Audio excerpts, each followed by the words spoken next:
मैं बात करना चाहूंगी, माननीय वड़ा प्रधान श्री नरेंद्र भाई मोदी जी ने कच्छ को कुछ ऐसे नजरिए से देखा जो और कोई नहीं देख पाया। मैं आज 360 परिवार की आवाज बनकर आपके सामने आई हूँ सर। धन्यवाद करना चाहती हूँ उन सभी परिवार की ओर से कि पहले सरहद डेयरी जब वो दूध नहीं लेती थी, कैमल का मिल्क नहीं लेती थी, उससे पहले सभी परिवार घूमते रहते थे। वो तो पता है कि कैमल्स 12-13 किलोमीटर चलती रहती हैं, तो इसमें बहुत दिक्कत होती थी। उनका दूध लेने में दिक्कत होती थी, कोई लेता भी नहीं था और भाव भी इतना नहीं होता था। इसीलिए सरहद डेयरी ने जब लेना चालू किया तो वो सभी परिवार स्थिर हुए।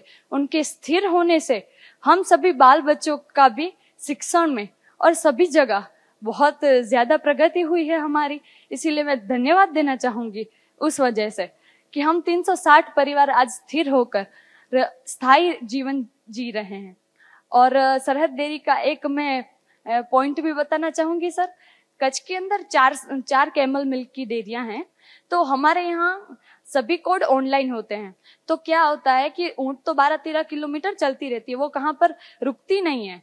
तो आज वो मांडवी है तो कल वो मुंद्रा में भी होंगी। तो सरहद डेयरी ने क्या किया है, सबके कोड ऑनलाइन किए हैं, तो आज आप यहाँ भी दूध भरा सकते हो और कल वहां भी। तो ये पशुपालकों को बहुत ज्यादा इससे फायदा हुआ है, इससे मैं धन्यवाद कहना चाहूंगी। और दूसरा सवाल तो नहीं कहूंगी सर, अपनी बात रखना चाहती हूँ कि सर अगर हो सके तो कैमल मिल्क है उसे केमिकल ट्रायल में भेजा जाए और उस पर रिसर्च की जाए। तो वो ऑलरेडी मैंने 4 आयुर्वेदिक कंपनियों को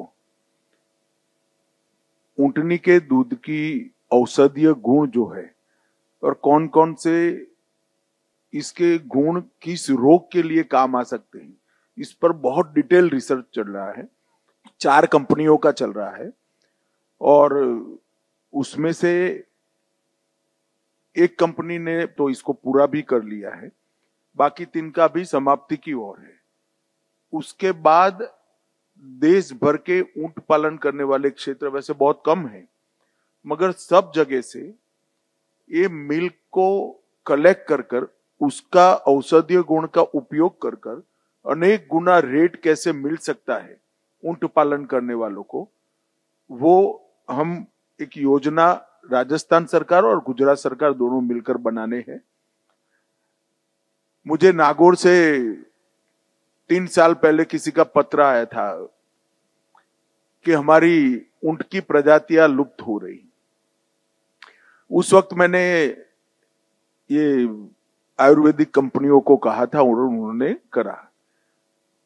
अब उनके दूध के औषधीय गुणों का स्टडी कर कर इसमें से कुछ रोग की सटीक दवाइयां अगर बनती है तो ये ऊंट का दूध का जो रेट है वो अनेक गुना हम बढ़ा सकते हैं।